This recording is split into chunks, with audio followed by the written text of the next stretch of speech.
As we continue talking about triangles and their congruency, we're going to talk about the side, and the hypotenuse leg congruency theorems. And we want to be able to identify the parts that can be used to prove triangle congruency using the side, and hypotenuse leg. And we want to complete the steps to prove those triangles are congruent.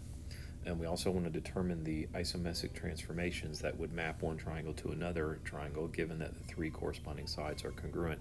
So again, when we are working with these congruencies, some of the things are overlapping as being able to prove them, identifying their key features, being able to map them onto one another, showing that they are a rigid transformation. But let's see here, some of the words that we're going to need to know and remember we have worked with both or all of the right triangle, and in the right triangle you're going to have a hypotenuse, a leg.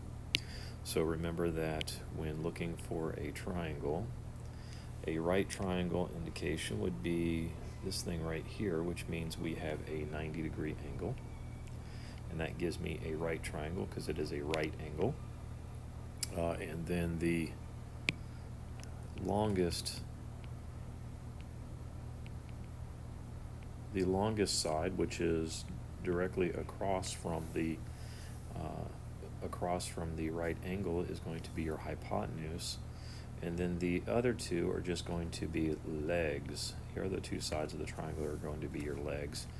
Those are important to remember because when we talk about the hypotenuse leg triangle congruency, we're going to have to understand those and make sure we understand that. And then the bisector theorem. The bisector theorem. So in the perpendicular bisector theorem, the points on a perpendicular bisector of a segment are equidistant from the endpoints. So conversely, if the points are equidistant from the endpoints of a segment, then it is on the perpendicular bisector. So we just need to remember perpendicular bisector. So remembering our perpendicular bisector, so we're going to have line L, and we're going to have some segments here. So if we have A and B are equidistant from point D, then we look like we are sitting on a perpendicular bisector, and then looking here, we have point C over here.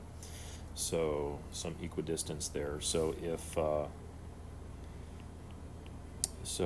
AD is congruent to BD, then we know that CA is going to equal CB,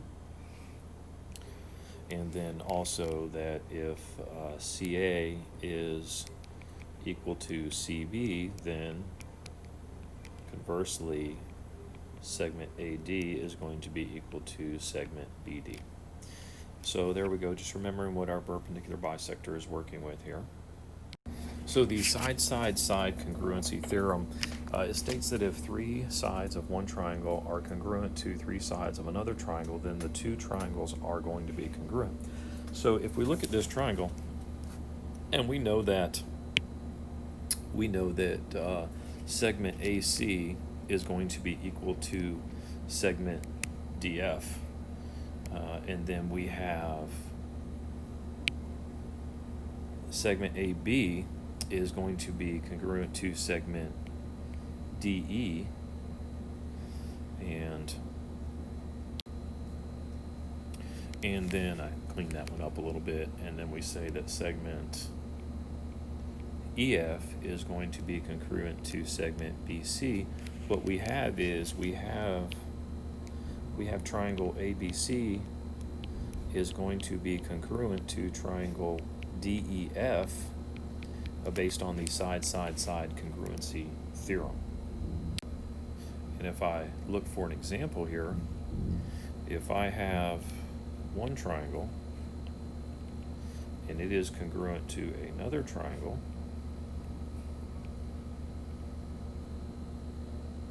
all right, so if I have triangle PQR is congruent to triangle STU, sloppy drawing, but it's not drawn to scale, and I know that PQ is going to be measurement 3x minus 2, and I know that segment TS is going to be 2x plus 4.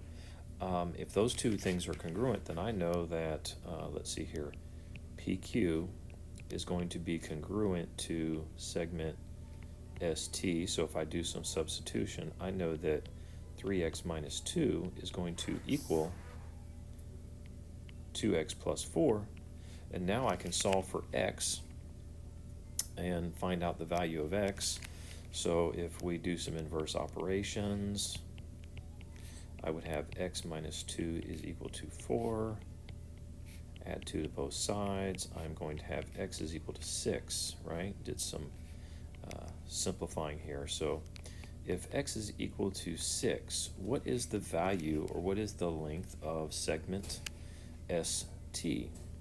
Okay, well, the length of segment ST, we said that ST is going to be equal to 2x plus 4, and we just found out that the value of x is going to be 6, so I'm going to substitute in 6 for that. And then so the length of ST is actually going to be 12 plus 4, or 16 units.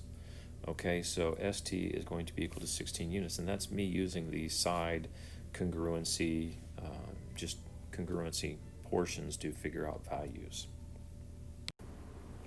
Okay, so the hypotenuse leg theorem states that if the hypotenuse and a leg of one right triangle are congruent to the hypotenuse and leg of another right triangle, then the two triangles are going to be congruent. So if I'm given, and these are very generic in essence, that if I have one right triangle, and then I am given another right triangle,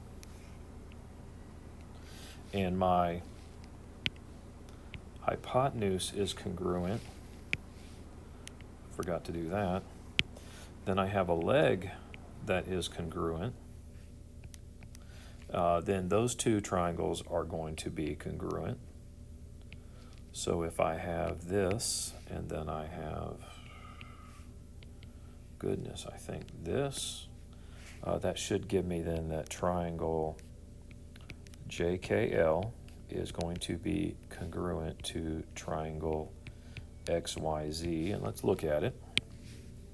I do have a right triangle at K, a right angle at K, right angle at Y, okay. Then I have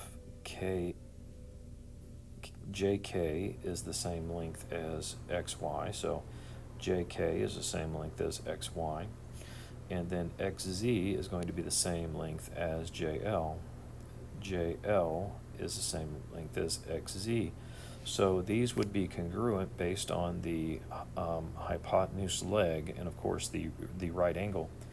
That is not to, we cannot say that, hey, we got two legs in an angle. It's not side angle congruency. It is hypotenuse leg congruency, because it does not work with the side angle. Just so you don't get confused. So we are going with a hypotenuse leg congruency theorem, and it has to be a right angle. So if we look here, what is the value of x, or what value of x would make triangle SUV congruent to triangle TUV? Sorry, TUW. So as we can see, we have congruency here. We have this side is going to be congruent, a leg.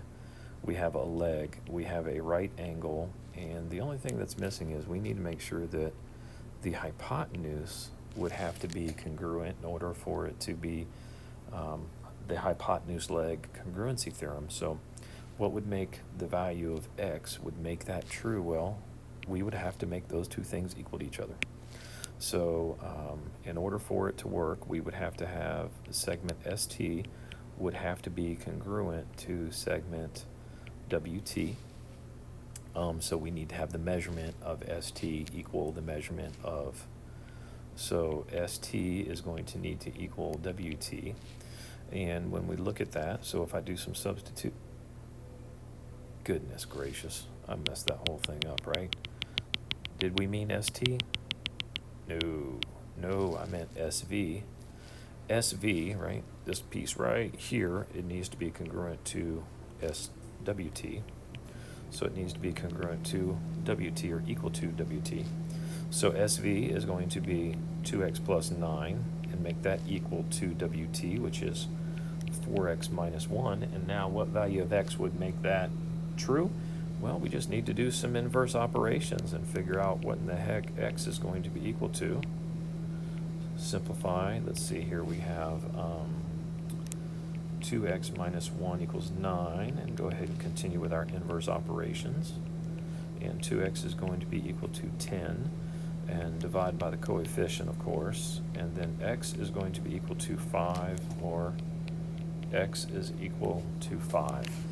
So if x is equal to 5, then those two triangles would be congruent based on hypotenuse leg. And of course, remembering that these are two more additional congruency theorems for triangles, and that is the side-side-side congruency, and then the hypotenuse leg. And of course, hypotenuse leg is dealing with right triangles.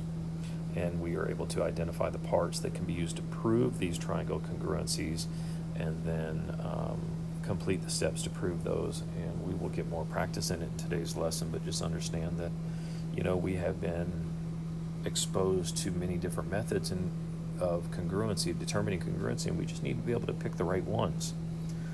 So let's just get a little practice.